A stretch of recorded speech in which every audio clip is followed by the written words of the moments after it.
Manuprāt, aizmirsta vieta Rīgā varētu būt tirgus pie Doles, kurš agrāk bija ķengaraga tirgus. Šobrīd tur nav pilnīgi nekā. Viņu esi apmeklējis, cik es saprotu, pirms tam. Es pavadīju lielu daļu savas bērnības Rīgā, un tad, kad es biju Rīgā, ļoti bieži apmeklēju, skatījos, man tur likās ļoti jautri, aizraujoši. Tur bija tā tirgus atmosfēra, kur es neteiktu, ka centrāla tirgū pat tāda ir. Tur bija tiešām tāda 90. Cik liels tas tirgus bija? Šobrīd precīzi kvadrātmetrā es nenosaukšu, bet tirgus bija salīdzinoši liels.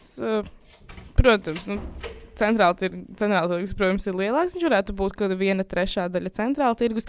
Piedāvājums tur bija ļoti plašs. Vienmēr bija tie saukļi, ka mums ir vislabākā prece, un tur bija gan pārtikas produkti, gan arī apģērbs un bižutērija, un kas tik tur nebija.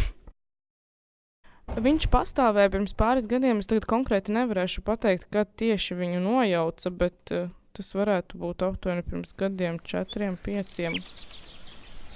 Varbūt tu vēl par kādu vietu vari pastāstīt?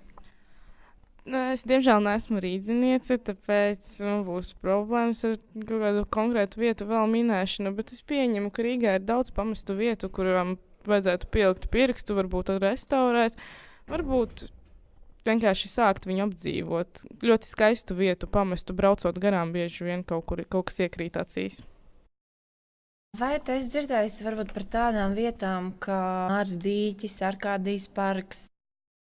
Neesmu bijusi ne pie Māras dīķa, ne Arkādijas parkā, kaut arī par Arkādijas parku es šaubos, iespējams esmu bijusi.